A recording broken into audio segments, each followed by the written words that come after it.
ನಮಸ್ತೆ. ರುಚಿಕರ ಅಡುಗೆ ಮನೆಗೆ ನಿಮಗೆಲ್ಲ ನಮಸ್ತೆ. ನೀವು ಪೂರಿ ಸಾಕು ತಿಂದಿರ್ತೀರ, ಆಮೇಲೆ ಬಾದಾಮಿ ಪೂರಿ ತಿಂದಿರ್ತೀರ. ಆದರೆ ನಾನು ಹೊಸ ಥರ ಒಂದು ಪೂರಿ ಹೇಳ್ಕೊಡ್ತೀನಿ. ಅದು ಸಿಹಿಯಾದ ಸಕ್ಕರೆ ಪೂರಿ ಅಂತ. ಅದು ಒಂದು ಸತಿ ಮಾಡಿ ನಿಮ್ಮ ಮಕ್ಕಳಿಗಾಗಲಿ ಅಥವಾ ನೀವೇ ತಿನ್ನಿ, ಮನೇಲಿ ಎಲ್ರಿಗೂ ಕೊಡಿ. ಅದು ತಿಂದು ಎಷ್ಟು ಚೆನ್ನಾಗಿದೆ ಅಂತ ಅವ್ರು ನಿಮಗೆ ಒಂಥರ ಹೊಗಳ್ತಾರೆ, ಅಷ್ಟು ರುಚಿಯಾಗಿರುತ್ತೆ. ಅದು ಮಾಡೋದು ಹೆಂಗೆ ಅಂತ ತೋರಿಸ್ತೀನಿ. ಅದಕ್ಕೆ ಏನೇ ಸಾಮಾನು ಬೇಕಂತ ತೋರಿಸ್ತೀನಿ, ಬನ್ನಿ. ಸಕ್ಕರೆ ಪೂರಿ ಮಾಡಲು ಬೇಕಾಗುವ ಸಾಮಾನು ಇದು: ಮೈದಾ ಹಿಟ್ಟು ಕಲಸಿ ಇಟ್ಕೊಂಡಿದ್ದೀನಿ, ಎಣ್ಣೆ ಮೈದಾ ಹಿಟ್ಟು ಹಾಕಿ ಕಲಸಿಟ್ಕೊಂಡಿದ್ದೀನಿ. ಒಂದು ಪೂರಿ ಹದಕ್ಕಿದೆ ನೋಡಿ ಇದು. ಆಮೇಲೆ ಮೈದಾ ಹಿಟ್ಟು ಹಾಕ್ಮೇಲೆ ಇದು ಸಕ್ಕರೆ, ಇದು ಗಸಗಸೆ, ಇದು ಎಳ್ಳು, ಇದು ಒಣ ಕೊಬ್ಬರಿ, ಇದು ಜಾಕಾಯಿ ಪುಡಿ, ಜಾಕಾಯಿ ದುಂಡಿಗಿರುತ್ತಲ್ಲ ಅಡಿಕೆ ಥರ, ಅದು ತುರಿದು ಇಟ್ಕೊಂಡಿದ್ದೀನಿ ಜಾಕಾಯಿ ಪುಡಿ. ಇದು ತುಪ್ಪ, ಇದು ಅಕ್ಕಿ ಹಿಟ್ಟು ಆಮೇಲೆ ಮೈದಾ ಹಿಟ್ಟು ಎರಡು ಸೇರಿಸಿ, 2 ಚಮಚ ಅಕ್ಕಿ ಹಿಟ್ಟು, 2 ಚಮಚ ಮೈದಾ ಹಿಟ್ಟು ಎರಡು ಸೇರಿಸಿ ಕಲಸಿಟ್ಟಿದ್ದೀನಿ. ಅದು ಹೇಗೆ ಮಾಡಬೇಕು ಅಂತ ಆಮೇಲೆ ತೋರಿಸ್ತೀನಿ. ಒಂದು ಬಟ್ಲು ಸಕ್ಕರೆ ಈ ಥರ ಪಾತ್ರೆಗೆ ಹಾಕಿ ಒಂದು ಬಟ್ಲು ನೀರು ಹಾಕಿ ಕರಗಿಸ್ಬೇಕು ಚೆನ್ನಾಗಿ. ಇದು ಎಳೆಯ ಪಾಕ ಬರಬೇಕು, ತೀರಾ ಗಟ್ಟಿ ಬರೋಂಗಿಲ್ಲ. ಇಷ್ಟು ಒಂದು ಬಟ್ಲು ಒಂದು ಸ್ವಲ್ಪ ನೀರು ಹಾಕಿದ್ದೀನಿ. ಇದು ಒಲೆ ಮೇಲೆ ಇಟ್ಟು ಒಲೆ ಮತ್ತೆ ಹಚ್ಚಬೇಕು. ಈ ಥರ ಕೈ ಆಡ್ತಾ ಎಳೆಯ ಪಾಕ ಬರಬೇಕು, ಅಲ್ಲಿ ತನಕ ಕೈ ಆಡಿಸ್ತಾ ಇರಬೇಕು ಸರ್. ಈಗ ಎಳೆಯ ಪಾಕ ಬಂದ ಸಕ್ಕರೆ ನೋಡಿ. ಸಕ್ಕರೆ ಕುದಿಬೇಕಾದ್ರೆ ಒಂದು 2-3 ಏಲಕ್ಕಿ ಹಾಕಿದ್ರೆ ಅದ್ರ ಘಮ ಬಿಟ್ಕೊಳುತ್ತೆ. ಈ ಥರ ಬರಬೇಕು ನೋಡಿರಿ. ಥರದ್ದು ಎಳೆಯ ಪಾಕ ಸ್ವಲ್ಪ ಕುದಿದ್ಮೇಲೆ ಇದು ತೆಗೆದು ಸೈಡಿಗೆ ಇಡಬೇಕು. ಅಷ್ಟರಲ್ಲಿ ನಾವು ಇದು ಅಕ್ಕಿ ಹಿಟ್ಟು ಗೋಧಿ ಹಿಟ್ಟು ಇದೆಯಲ್ಲ, ಅದಕ್ಕೆ ಒಂದು 2-3 ಚಮಚ ತುಪ್ಪ ಹಾಕ್ಕೊಂಡು ಚೆನ್ನಾಗಿ ಕಲಿಸ್ಕೋಬೇಕದು. ಇದು ಯಾಕೆ ಅಂತ ಆಮೇಲೆ ನಿಮಗೆ ತೋರಿಸ್ತೀನಿ, ಆಯಿತಾ? ಈಗ ಅಷ್ಟರಲ್ಲಿ ಈ ಥರ ಚೆನ್ನಾಗಿ ಕಲಿಸ್ಕೋಬೇಕು. ಈ ಥರ ಎಲ್ಲ ಪೂರ್ತಿ ಈ ಥರ ಇದಾಗಬೇಕು. ಅಕ್ಕಿ ಹಿಟ್ಟು ಮೈದಾ ಹಿಟ್ಟು ತುಪ್ಪದಲ್ಲಿ ಸೇರಿಕೊಂಡು ಎಲ್ಲ ಒಂಥರ ಬೆರಕೆ ಆಗಬೇಕು, ಮಿಶ್ರಣ ಆಗಬೇಕೆಲ್ಲ ಪೂರ್ತಿ. ನೋಡಿ ಈ ಥರ ಆಗಬೇಕು. ಈ ಥರ ಮಾಡಿ ಸೈಡಿಗೆ ಇಟ್ಕೊಳೋದು. ಚಪಾತಿ ಎಲ್ಲ ಈ ಥರ ಉಜ್ಜಿಟ್ಕೊಂಡು ಈ ಥರ ಅಕ್ಕಿ ಹಿಟ್ಟು ಮೈದಾ ಹಿಟ್ಟು ತುಪ್ಪ ಕಸಿದ್ದೀವಲ್ಲ, ಇದು ಚಪಾತಿ ತುಂಬ ಹಚ್ಚಬೇಕು. ಕೈಲಿ ಹಚ್ಚಿ ಒಂದ್ರ ಮೇಲೆ ಎಲ್ಲ ಪೂರ್ತಿ ಹಿಂಗೆ ಜೋಡಿಸ್ಬೇಕು.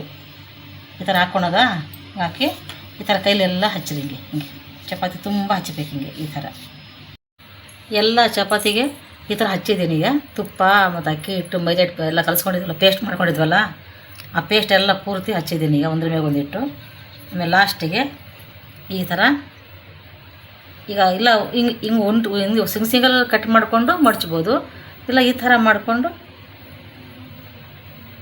ಈ ಥರನೂ ರೋಲ್ ಮಾಡ್ಬೋದು. ಈ ಥರ ರೋಲ್ ಮಾಡಬೇಕು.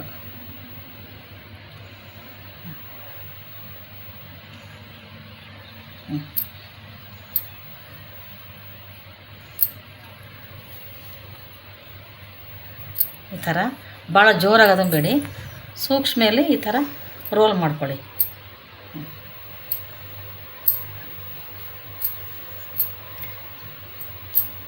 ಈ ಥರ ಆದಮೇಲೆ ನಿಮಗೆ ಎಷ್ಟು ದೊಡ್ಡದು ಸೈಜ್ ಬೇಕು ಪೂರಿ, ಆ ಒಂದು ಇದರಲ್ಲಿ ಕಟ್ ಮಾಡಿಕೊಳ್ರಿ.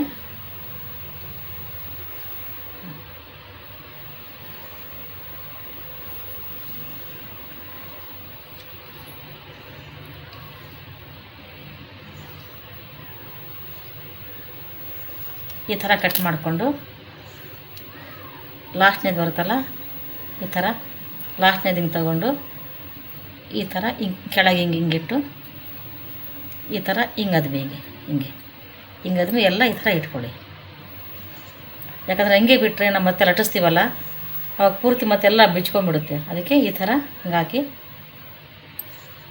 ಈ ಥರ ಹಿಂಗದ್ಮ್ಕೊಳ್ಳಿ. ಹಿಂಗದ್ಮಿ ಈ ಥರ ಎಲ್ಲ ಅದೇ ಥರ ಮಾಡ್ಕೊಳ್ಳಿ. ಎಲ್ಲ ಕಟ್ ಮಾಡಿದ್ನಲ್ಲ ಉಂಡೆಗಳೆಲ್ಲ ಈ ಥರ ಇಷ್ಟು ಸಣ್ಣವೆಲ್ಲ ಲಟ್ಟಿಸಿಟ್ಕೊಂಡಿದ್ದೀನಿ. ಈಗ ಈ ಥರ ಎಣ್ಣೆಲಿ ಬಿಟ್ಕೋಬೇಕು. ಈ ಥರ ಮೆಲ್ಲಕ್ಕೆ ಕೈ ಜೋಪಾನ ಈ ಥರ ಎಣ್ಣೆ ಸಿಡಿದ್ಬಿಟ್ರೆ ಕೈಗೆ ಎಲ್ಲ ಬೆಂದೋಗೋದು ಕೈಯೆಲ್ಲ. ಈ ಮೇಲೆ ಬರುತ್ತಲ್ಲ ಅವಾಗ ಮೆಲ್ಲಕ್ಕೆ ತಿರುವು ಹಾಕಿರಿ, ಜೋರಾಗಿ ಹಾಕಿಬಿಡ್ರಿ, ಮುಖಕ್ಕೆ ಎಣ್ಣೆ ಸಿಡಿಯುತ್ತೆ.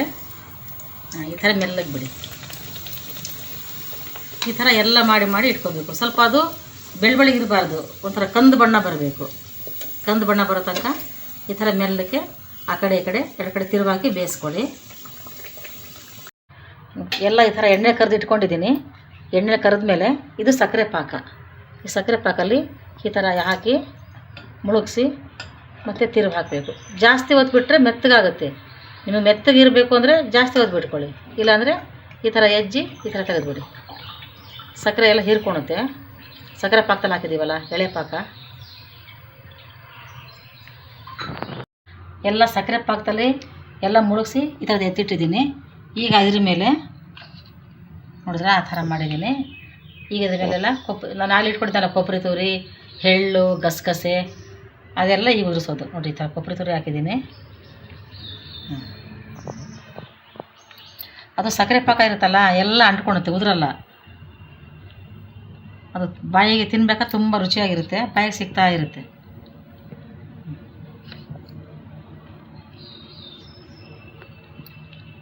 ಇದೆಲ್ಲ ಕೊಬ್ಬರಿ ತುರಿ.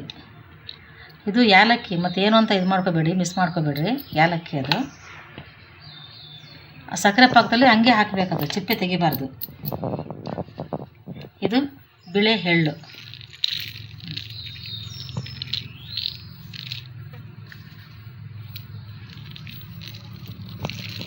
ಕೊಬ್ಬರಿ ತುರಿ, ಎಳ್ಳು, ಗಸಗಸೆ ಸಿಹಿಯರು ಹಾಕೊಂಡು ತಿಂತಿದ್ರೆ ಅದು ರುಚಿನೇ ಬೇರೆ. ಮಕ್ಕಳು ಒಂದು ತಿನ್ನೋರು ಇನ್ನೊಂದು ಕೊಡುವಂಥ ಬಾಯಿ ಬಿಟ್ಟು ಕೇಳ್ತವೆ, ಅಷ್ಟು ಚೆನ್ನಾಗಿರುತ್ತೆ. ಒಂದ್ಸತಿ ನೀವು ಮಾಡಿ ನೋಡಿರಿ, ಹೆಂಗಿರುತ್ತೆ ಅಂತ ಗೊತ್ತಾಗುತ್ತೆ. ನಾವು ಹೇಳೋದಕ್ಕಿಂತ ನೀವು ಮಾಡಿ ತಿಂದು ನೋಡಬೇಕು.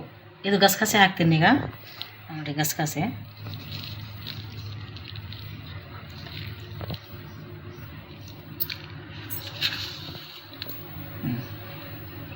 ಹಾಕ್ತಾಯಿದ್ದೀನಿ.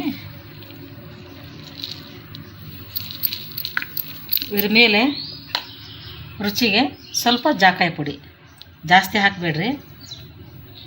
ಜಾಸ್ತಿ ಹಾಕಿಬಿಟ್ರೆ ಅದ್ರ ಪರಿಮಳ ಒಂಥರ ಆಗಿಬಿಡುತ್ತೆ.